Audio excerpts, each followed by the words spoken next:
On est en 1953. C'était il y a 69 ans. Nicolas Bouvier, à l'époque un étudiant fraîchement diplômé de l'université de Genève, décide de se lancer dans un grand périple vers l'Asie. De ce long périple, Bouvier écrira 3 récits. L'usage du monde, qui raconte la portion de son voyage entre les Balkans et l'Afghanistan. Le poisson scorpion, à propos de son séjour au Sri Lanka. Et chroniques japonaises. Dans l'usage du monde, les aventures, les paysages et les rencontres incongrues se succèdent. Bouvier, aidé de son ami le peintre Thierry Vernet, passe plus de temps à réparer et à pousser qu'à conduire la petite voiture, une Fiat Topolino, à bord duquel ils sont partis. Mais sûrement parce qu'elle est la moins exotique. Bouvier ne raconte pas la partie de son périple entre le Passaporte et Belgrade, entre Genève et les Balkans, commence la narration.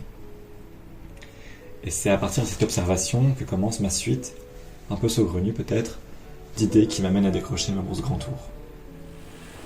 Quand j'expliquais mon projet aux personnes autour de moi, c'était toujours très mal. J'explique en général avec d'horribles difficultés les choses à l'oral. Et on comprenait très rapidement que je faisais un voyage sur les traces de Nicolas Bouvier, ce qui me mettait légèrement mal à l'aise. Il ne s'agissait pas de partir sur les traces de Nicolas Bouvier à partir du moment où il n'y en avait presque pas. À Genève, il y avait son fantôme, à Belgrade, il y avait quelques pages qu'il avait écrites sur un quartier qui, je l'apprendrai plus tard, n'existe plus, et entre les deux, il n'y avait rien. Il s'agissait donc plutôt de remplir une page que j'avais moi-même découpée, de composer un prélude ou d'imaginer une histoire qui se tirait dans son sillon. Ça tombe bien parce qu'il y a quelque chose, selon moi, dans l'usage du monde, qui raconte le voyage en lui-même plutôt qu'un voyage en particulier. Il y a aussi cette phrase dans le dernier paragraphe, qui ne pouvait me suivre qu'un peu partout et un peu tout le temps, pendant ces 3 semaines, et aussi un peu après. Bouvier écrit, comme une eau, le monde vous traverse, et vous prête ses couleurs, puis se retire, et vous replace dans ce vide qu'on porte en soi, devant cette espèce d'insuffisance centrale de l'âme qu'il faut bien apprendre à côtoyer, à combattre, et qui paradoxalement est notre moteur le plus sûr. Avec moi, j'avais le livre de Bouvier, L'usage du monde, et sa biographie écrite par François Lot.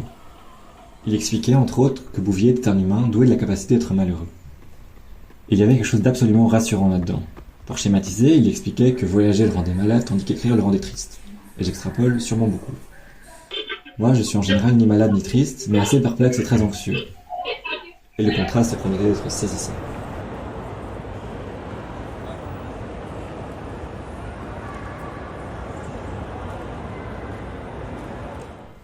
Il y a dans l'œuvre de Bouvier, dans les discours qui l'entourent, beaucoup de spéculations d'intérêt variable sur les raisons qui ont poussé Bouvier, à un moment donné, à partir voyager. Pour ma part, je pense que j'ai besoin de me déplacer, de marcher, à cause d'une incompréhension profonde de la physique optique. Il y a quelque chose en moi qui me semble radicalement incapable de vraiment accepter l'idée qu'un paysage vu de loin puisse être de la même nature que les arbres, les maisons, les reliefs qui m'entourent. Alors il faut que j'aille voir, il faut aller vérifier, et puisque je ne fais pas confiance à tout ce qui va à plus de 4 km et demi à l'heure pour préserver les bonnes perspectives optiques, je marche obstinément, de partout, vers partout, pour tenter d'attraper des brins de la spatialité du monde. L'espace étant, par définition, insaisissable, l'entreprise est bien entendu toujours vaine.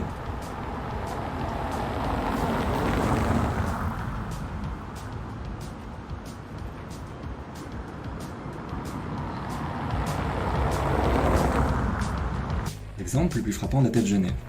J'étais en train de chercher le panorama décrit par François Lot comme le décor de l'enfance de Bouvier, le mont de la Salève qui en sert le paysage.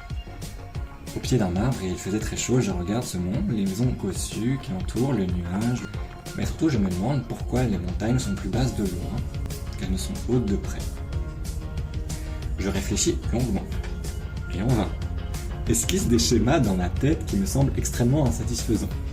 Songe à demander de l'aide à ceux de mes amis qui étudient la physique, puis je préfère abandonner, vaguement troublé par peur du ridicule. Un peu plus loin s'ajoute un nouveau problème. En plus de ça, j'ai un œil, je me rends compte, qui s'accroche aux détails, qui a du mal à saisir un tableau dans son ensemble parce que je regarde trop les mains des personnages et les plissés de leurs vêtements. Je me dis que c'est pas plus mal. Ce sont peut-être ces détails insignifiants et banals qui donnent à tout le voyage une couleur d'authenticité. Le problème survient quand, équipé d'une caméra, je cherche des images pour faire part de mon voyage et je me retrouve systématiquement à filmer des fontaines et l'écoulement de l'eau, ou alors des oiseaux aquatiques qui glissent calmement sur les étangs.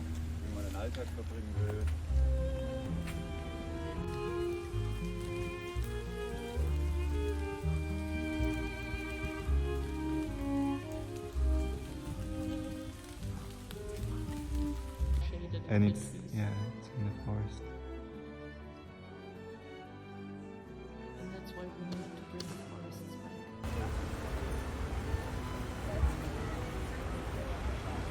Vu que je suis tout seul, que contrairement à Bouvier, j'ai pas d'amis peintres pour m'accompagner dans mes aventures, mais un iPhone généreusement prêté, je marche en me parlant à moi-même et en m'imaginant parler à d'autres personnes, mes amis ou ma famille. Je pense aussi à ce que ma grand-mère m'avait dit, le grave problème qu'elle avait avec le titre du livre de Bouvier. User du monde, elle n'avait peut-être pas tort là-dessus, ça sonnait de façon un peu trop consumériste. Elle a évité de poser d'autres problèmes, comme par exemple, est-ce que user du monde fait que le monde est usé ? Ou est-ce que user du monde fait de nous des usagers du monde, comme on peut être un usager de la route ? Et du coup, est-ce que toutes les routes traversent leurs usagers, et leur prêtent leur couleur, se retirent et vous replacent dans ce, je cite encore une fois Bouvier, vide qu'on porte en soi devant cette espèce d'insuffisance centrale de l'âme ?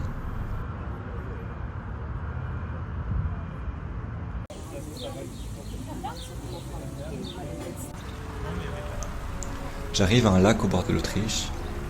Il est peut-être cavalier de porter un regard aussi sévère sur les aménagements des rives de ce lac dont je ne peux pas prononcer le nom et dont je ne suis pas sûr de l'enchaînement exact des lettres, je ne connais pas l'allemand. Mais tout de même, badminton, pots de fleurs, voiliers, jetés et partout des visages autrichiens heureux.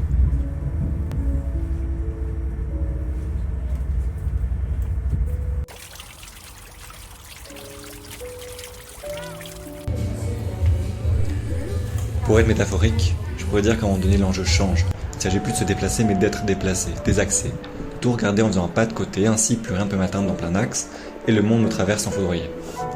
Le problème d'être de biais, c'est que ça complique encore les choses en termes d'optique, et déjà j'y comprenais pas grand chose. Avant la moitié du voyage déjà, mes yeux se posent sur les surfaces et glissent sans regarder. Malgré la crème solaire, ma peau me brûle un peu, tout un tas de musiques me restent en tête, parfois plusieurs en même temps. Et depuis que j'ai quitté l'Autriche, j'écoute les gens parler serbe, slovène ou croate d'une oreille discrète.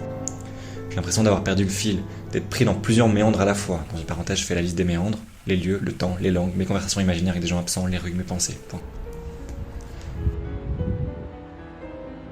Comme si j'étais devenu l'objet de l'optique lui-même, voire une hallucination un peu cocasse dans le quotidien d'autres inconnus habillés en blanc et en crème. Une grande personne frêle, à la peau pas très adaptée au soleil méridional, au pas un peu trop rapide et au regard un peu trop enfoncé dans leurs pensées pour être forcément très rassurant.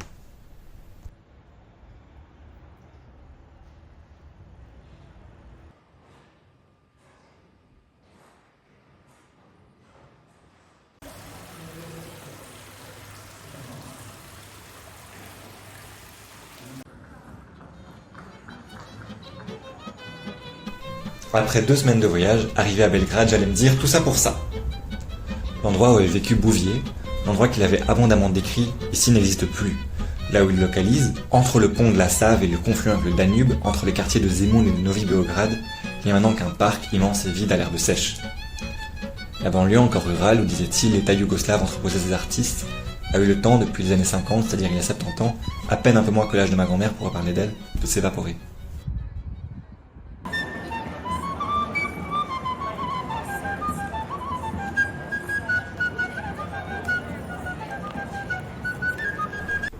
J'allais au passé me dire tout ça pour ça, puisqu'il y a celui inattendu.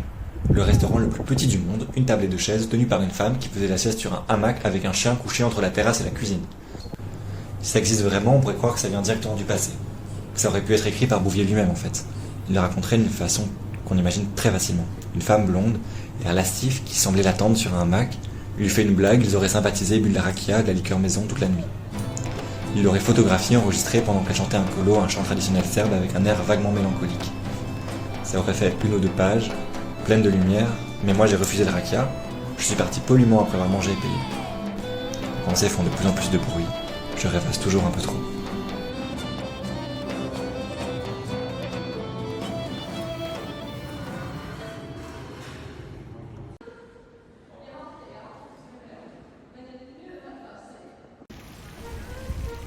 Au final, je rentre, en Belgique, en avion, et il ne m'est rien arrivé de dangereux.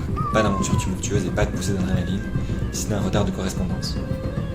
Je suis rassuré, mon imagination, qui s'en commande en général peu de la réalité, regrette sans doute que ce qui a été romanesque ne le soit pas plus. J'ai des moments où je rentre en Belgique, absolument aucune idée de la mélodie qu'aura le prélude à l'usage du monde que j'avais promis il y a 1 an, que j'ai encore promis il y a 10 minutes. On verra ce que l'alliage de mon imagination, de mes notes farfelues, de mon débit de parole qui adore être trop rapide, de mes vidéos de canards, pas que des canards mais beaucoup de canards, donnera exactement. Enfin, vous avez vu.